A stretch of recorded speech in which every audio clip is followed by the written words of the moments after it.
The following program presents principles designed to promote good health and is not intended to take the place of personalized professional care. The opinions and ideas expressed are those of the speaker. Viewers are encouraged to draw their own conclusions about the information presented.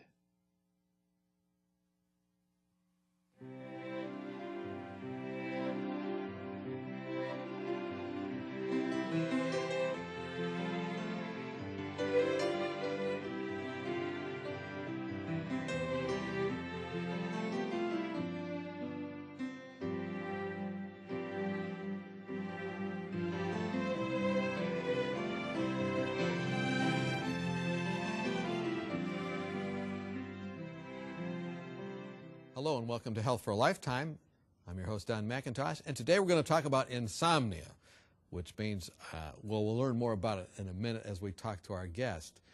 Our guest is Dr. David DeRose. He's a physician from southern Oklahoma, and he started a ministry entitled Compass Health actually, available on the internet, compasshealth.net. And Dr. DeRose, we're glad that you've joined us. It's always good to be with you, Don. Now, you've trained in internal medicine, which is looking more closely at medical conditions, very closely, but also you're interested in preventive health, in other words, preventing things. And Compass Health, tell me a little bit about this ministry. Well, Compass Health has been around for about 3 years. We really started the ministry to focus more on giving broader dissemination to the health wisdom that God's given His people collectively. We just find out in the marketplace that many people don't recognize the really cutting-edge insights that God has in the Scriptures and scriptural principles. So Compass Health was started with that in mind. We do a lot with various types of media. I host a regular radio show, do a number of TV appearances, of which we're doing one right now, and seminars, do a lot of writing as well. So compasshealth.net. Does God have anything to say, and science have anything to say about this problem of insomnia? First of all, what is it? Some background on it, and then I guess you're going to share with us some things to do that are non-drug type strategies to deal with it. Right. Well, I mean, this is a huge problem, and if you just look at medical magazines, medical journals, you'll realize that this is a pressing problem, because every medical journal, I haven't done a study on it, but it seems like every journal I get has ads for the latest and greatest sleeping pill. People are troubled in our society with insomnia. It's even more frustrating because we're probably driving ourselves harder than we've ever driven before. And as far as the little amount of time that we really spend in bed sleeping, so it's very frustrating if you finally get a chance to lay down and you can't fall asleep. Very frustrating. I don't seem to have this problem in my discipline, which is preaching. A lot of people seem to go to sleep during my sermons, but at night they're having problems, huh? Yeah, exactly. And Don, the problems really are caused by a host of things. We have what we call primary insomnia. That means where the insomnia is occurring for reasons that the average medical professional would not identify. It's not some clear-cut disease state that's causing the sleep problems. But then there's secondary insomnia, where actually medical conditions are causing the problem. So it may be a woman who's going through menopause, who the hormonal changes are interfering with her sleep. It could be restless leg syndrome or sleep apnea, breathing problems, disordered breathing at night. So there can be these so-called secondary causes of insomnia. There's a medical condition. The treatment for those, we're not going to say the treatment is some necessarily just what we're going to be talking about today, because we want to speak about general strategies. Specific strategies are called for if there's a medical condition that's causing the sleeping problem. So restless leg syndrome, does that mean like your leg is keeping you awake at night? Actually, it's sometimes spoken of as a movement disorder. A periodic movement disorder can affect the legs, but can affect other parts of the body as well. So you're going to share with us some basic principles on how to address this problem. One of the things you say is have a daily sleep routine. That's right. You know, this is something that most people in our culture have gotten away from.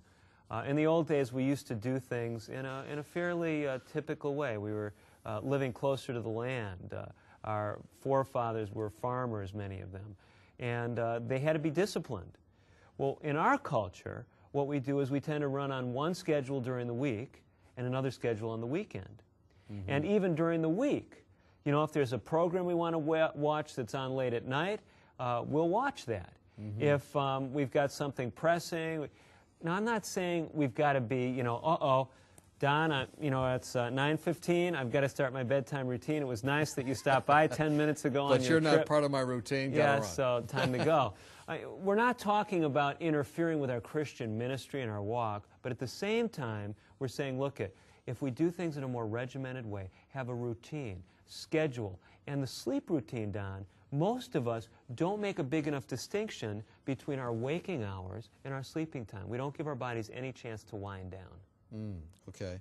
So, you know, I've noticed with my children, you have children as well, but I've noticed with my 18-month-old and my 5-year-old that at certain times, I mean, if they go past a certain time, 7, 8 o'clock at night, and we ramp it up, they have a real hard time going to sleep. But if they have a routine, you know, which is, I won't bore you with our routine, they go to sleep. But that routine, just like it's important for the kids, it's important for adults.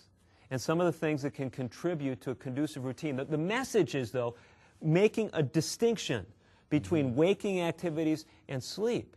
So don't go, you know, you're balancing your textbook at the same time as you're watching the evening news and you're, you know, thinking about all the problems you got to handle the next day, writing a list. That is not putting your mind or your body in a framework to rest. So take a shower, take a bath, read something devotional, play a musical instrument for a little bit. Some routine, something that you do that helps you wind down and tells your body, I'm now getting ready for bed. Okay. What about late night meals? Late night meals, you know, the conventional wisdom on this one, Don, is they can help you sleep. And they actually can. Some people, by eating right before they go to bed, it will help them sleep. Many people notice this. They say, well, you know, when I eat, I get sleepy right after. But here's the problem. If your blood sugar is rising early in your sleeping hours, in other words, you've eaten a meal and you go to sleep, certain restorative hormones in your body are going to be suppressed. You're not going to make as much melatonin as your body needs. You're not going to make as much growth hormone. Growth hormone is not just needed by kids to grow taller, it's needed by adults to build up the body from the wear and tear of the day. If your blood sugar is rising, you're not going to get optimal levels of those. So yes, eating late at night may help you fall asleep. People know that. People recognize it. But it can contribute to poorer quality sleep. And many people notice that not only do they have poorer quality sleep, they sometimes report more vivid dreams and nightmares and things when they've eaten right before going to bed. Okay, so there's a definite payoff and there's not a good payoff. What are some other things we can do to avoid insomnia? Well, avoiding insomnia is great. Treating insomnia or addressing it is also important. And one of the things that does both, Don, is regular physical exercise. Okay. Exercise, we've got to be a little careful with this one. And I know we've talked about it before and on other programs, but it's important to emphasize it in this context. Physical exercise is important for regulating our metabolism. Many people go to bed at night. They're laying in bed and they can't sleep. They're in a state of what we call hypertonic fatigue. Hypertonic fatigue. Now that sounds important. It does. It's very important. That's why I mentioned it. Their muscles are tense. All right. And they're trying to lay there and go to sleep, and they can't fall asleep. The strategy for hypertonic fatigue is not rest, it's exercise. But if you're laying in bed and your muscles are all tense and you can't relax, you don't want to go out and run 5 miles. No. Because many people will find that late night exercise wakes them up. It's what happens to me. Yeah. So what you do is you do at night, if you can't fall asleep, and this is what I do, it's not frequent, but if I lay down and I can't fall asleep and I feel more tense, I'll go up and take a walk. A slow walk. Maybe just walk through my living room and pray. Maybe walk outside my house. Whatever. I'm in a fairly quiet area, so it's not walking on the streets of Manhattan. And the kids are old enough now that the living room is not dangerous to walk through like mine. That's right. That's right. Okay. It's not a dangerous place. So The idea is, though, light exercise at night, if you're having trouble sleeping, can be an excellent strategy. But during the day, doing more vigorous exercise can help you at nighttime to have your muscles relax, get some of that tension out so you can fall asleep better. Now, I noticed that when I do have a good exercise program in the morning and during the day, I don't have to sleep as much. That's right. Why is that? It's because your body is operating more efficiently. At least that's the way that I conceptualize it. There's several things going on. One is your sleep quality may be better. You're more your muscle tension is less when you go to bed. There's a number of things that happen with exercise metabolically that seem to be useful. Optimal daylight sunlight exposure you're talking about as well here. Yeah, most of us live in an artificial environment. Most of our jobs call for us to be indoors in our culture, and so we're not getting exposed to outdoor light. People that wake up in the middle of the night and can't fall asleep, you know, it's 2 o'clock, 3 o'clock in the morning, and they wake up, they can't fall back to sleep. Many of these people are helped by getting bright light exposure. And by bright light, we're speaking of light like you get outside. Like what we have right here. This is very bright. I don't know how many lux this is, but a bright day outside would be like 3,000 lux, somewhere in that range. That's the unit of light measurement. So yes, this is doing us good, even though we're indoors recording this, I'm sure. Late in the day, if the show is being recorded, a show at 5 o'clock, 6 o'clock, or bright light therapy. If someone, 5 or 6 p.m., sometimes in some parts of the country during the winter months, it may be dark. So they can use a light box. But the idea is that bright light exposure helps to set the circadian rhythm, and the person will often sleep better through the night. What about sleep environment? Sleep environment, this is a very important one. Some people say, hey, Dr. DeRose, I can sleep anywhere. And that's great if they really can, but most people can't. There are several qualities of an optimal sleep environment. One is it should be, generally most people sleep better in a cool environment. Not cold, so they're shivering, but a cool environment. They should be comfortable when they're lying down. It should be quiet, and it should be dark. Actually, as dark as possible is the most conducive for optimal sleep. So what if your husband or wife snores? If your husband or wife snores, that definitely produces some challenges. The challenge may actually be worse for them, because the snoring could indicate a tendency to sleep apnea. So especially if they're stopping breathing at night, they've got a major sleep problem.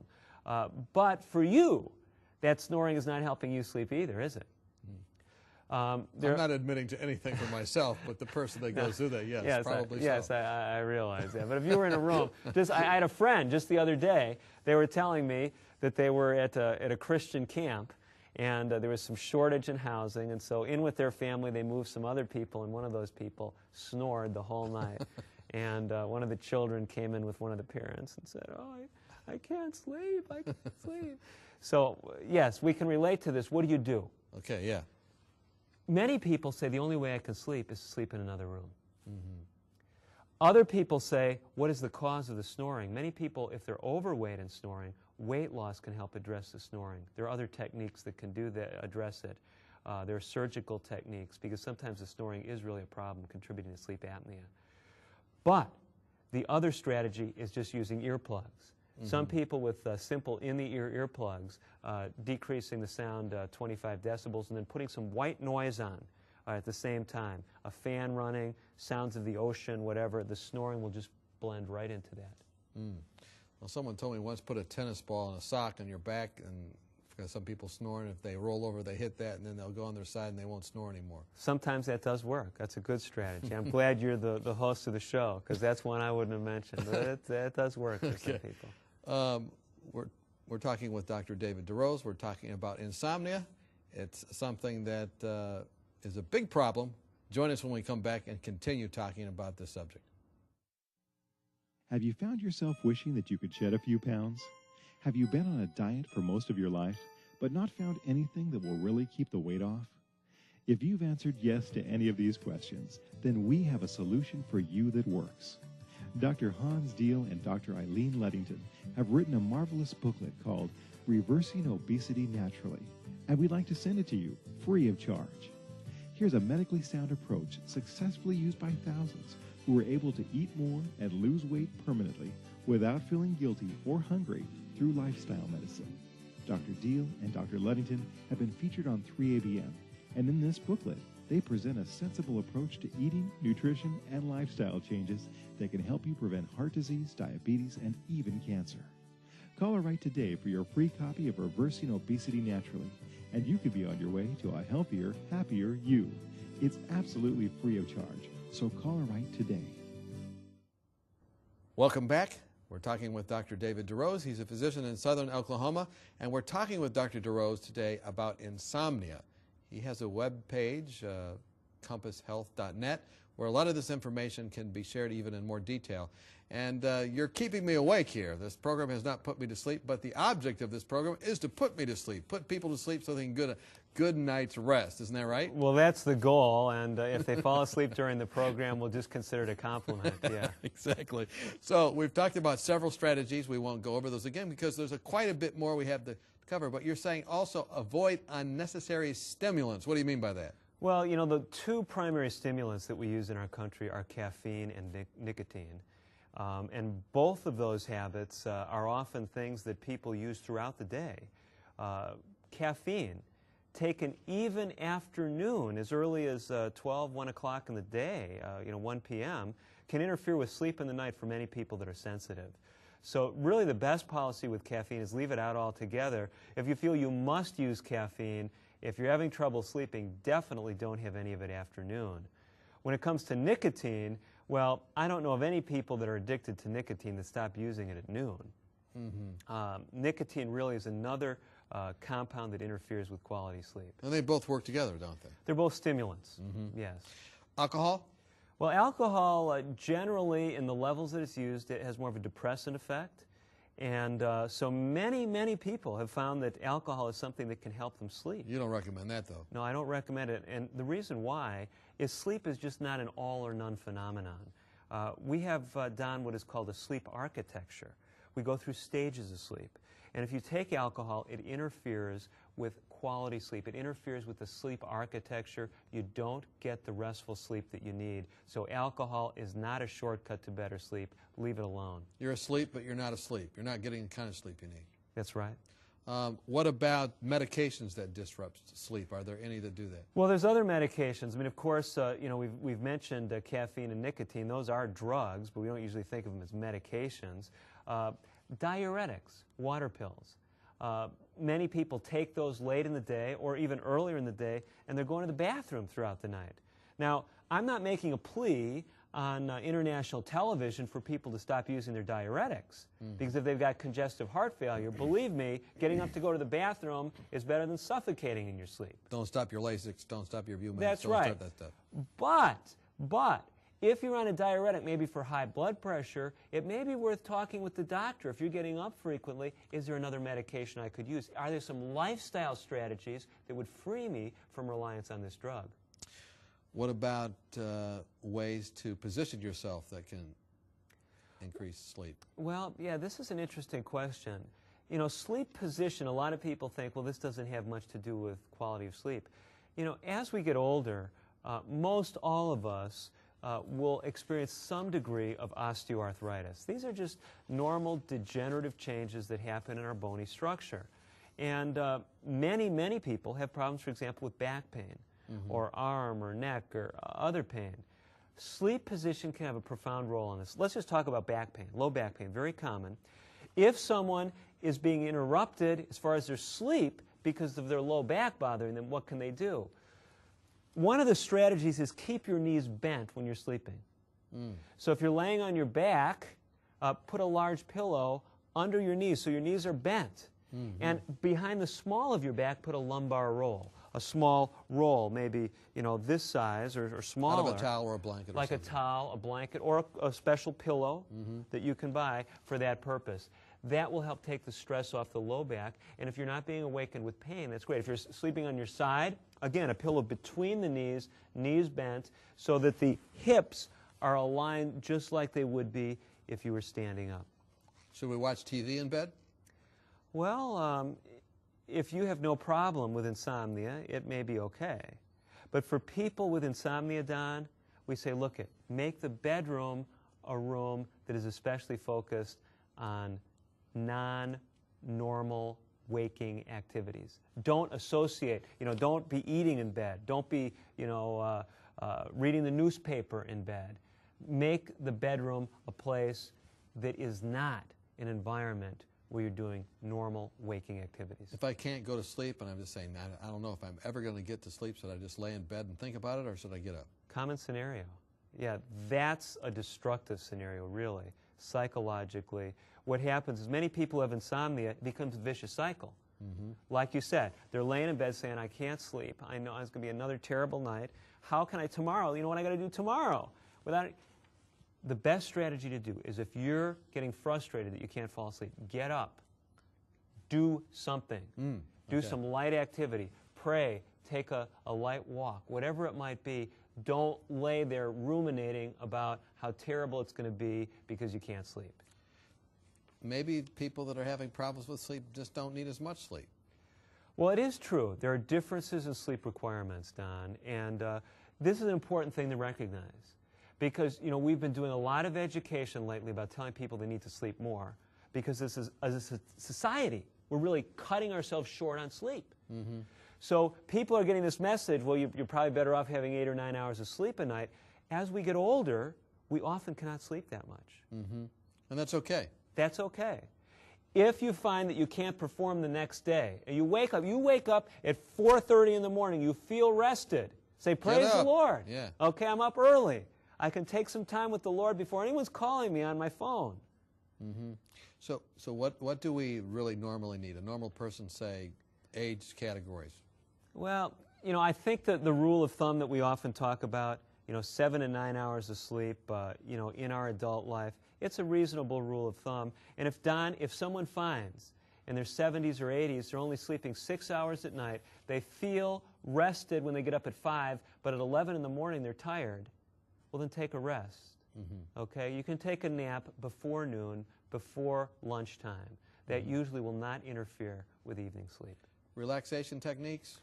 That's an excellent thing to bring up, because that's another great thing you can do. If you're in bed and you say, look, I don't like this DeRose guy. I like Don Mckintosh a lot better. DeRose says, get out of bed when you're frustrated. Mckintosh says relaxation techniques. That's another alternative. So instead of being frustrated laying in bed, do some progressive muscle relaxation. Progressive relaxation is, like where you start with your toes and just, tense them up and then relax them. Do the same with your feet and ankles. And just consciously doing some of those relaxation exercises can really help. Without waking your spouse up, hopefully. Yes, yes. You want to make sure None you of the don't flailing of the arms or anything Definitely. like that. You've got the message right. How can I put a stop to racing thoughts? My mind is going around and around at night. You're thinking about all the programs you're recording here at 3ABN? Yeah, that and whatever else comes up. Right. There are a number of strategies. One of my favorites is a sleep tape.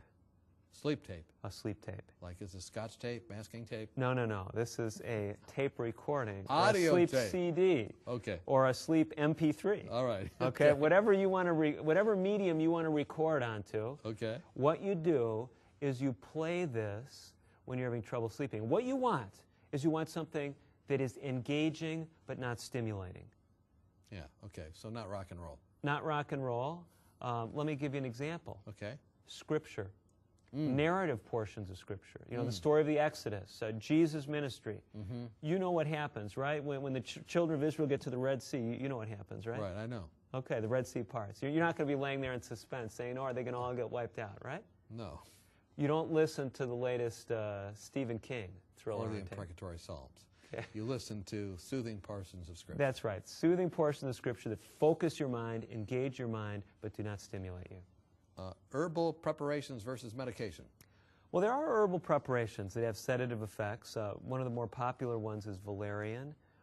Seems to be generally safe and somewhat effective. Chamomile's on the list. There are other things that are sometimes used. You have this listed on compasshealth.net. Yes, on compasshealth.net we have a list of some of these common herbs. Melatonin use? Melatonin does have a role, in my opinion. It's being used therapeutically. We encourage people not to get melatonin from natural sources. And the reason a lot of people are surprised, they say, Dr. DeRose, you are always advocating natural therapies. But natural melatonin can come from the brain of animals.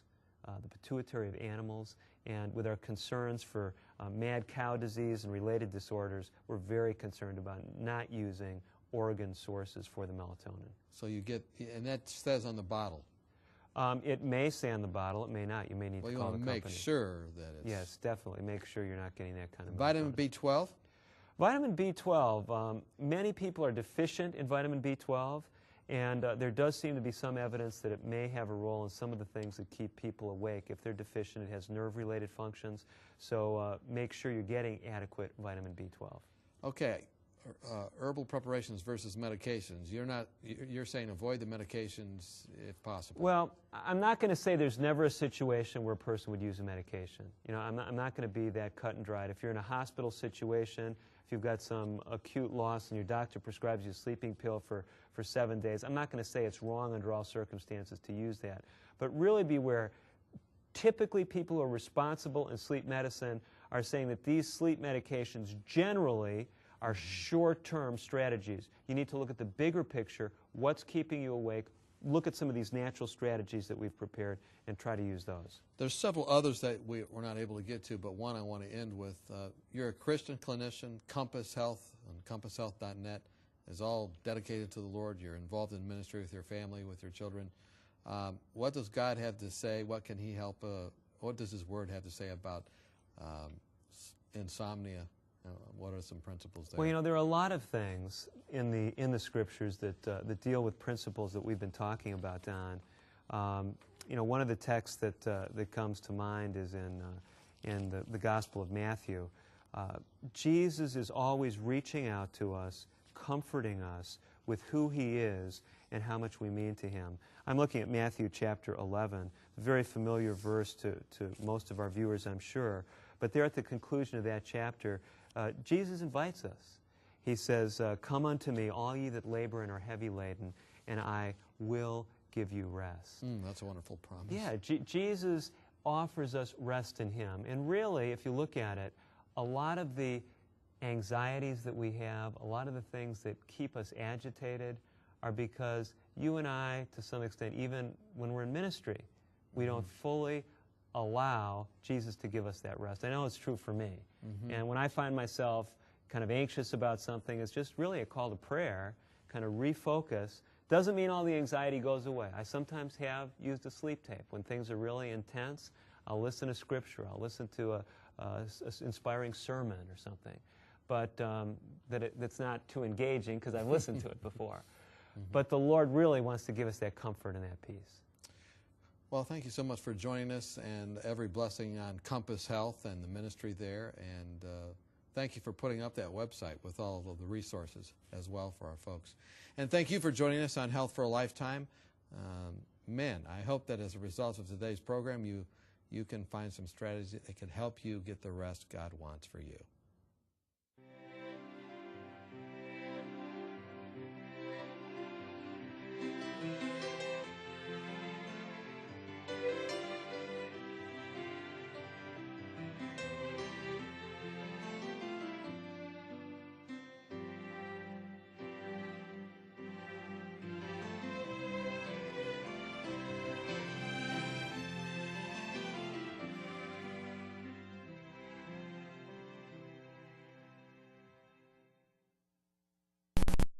But at night, they're having problems, huh?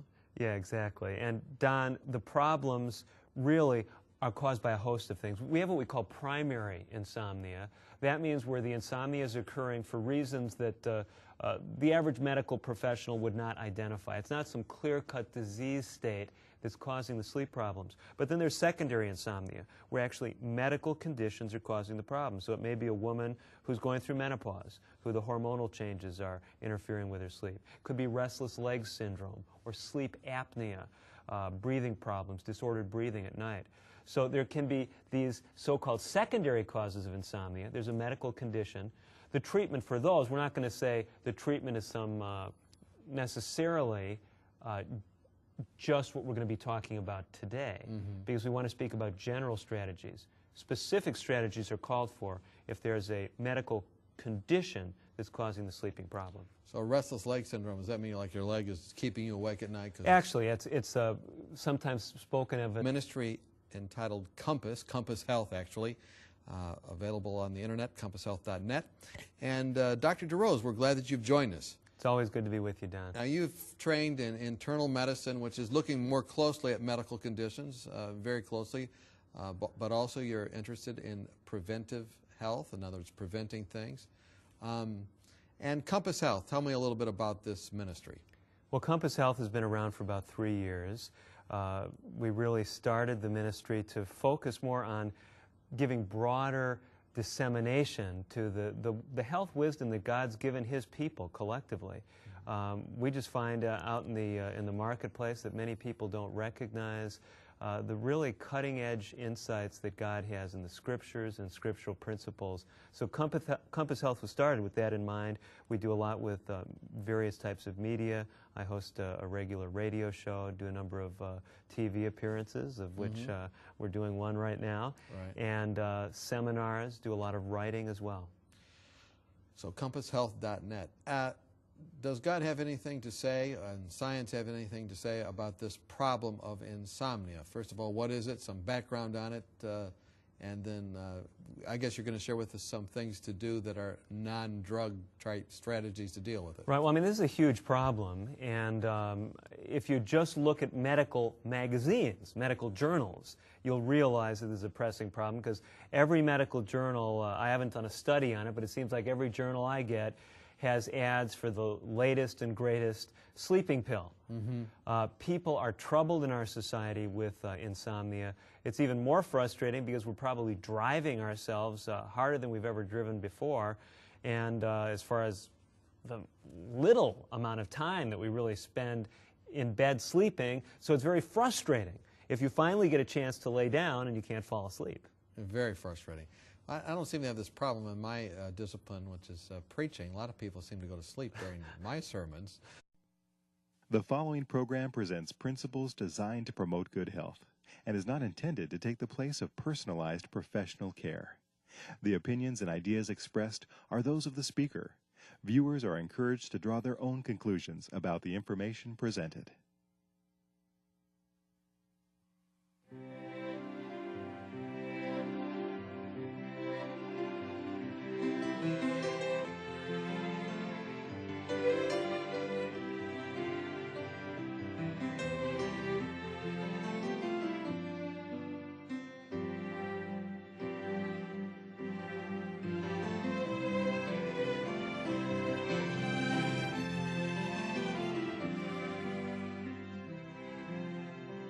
Hello and welcome to Health for a Lifetime.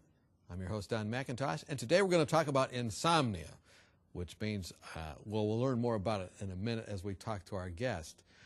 Our guest is Dr. David DeRose. He's a physician from southern Oklahoma, and he started as a movement disorder, a periodic movement disorder. Can affect the legs, but can affect other parts of the body as well. So you're going to share with us some basic principles on how to address this problem. One of the things you say is have a daily sleep routine.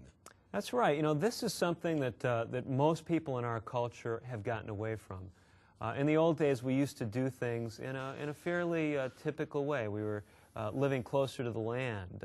Our forefathers were farmers, many of them, and they had to be disciplined.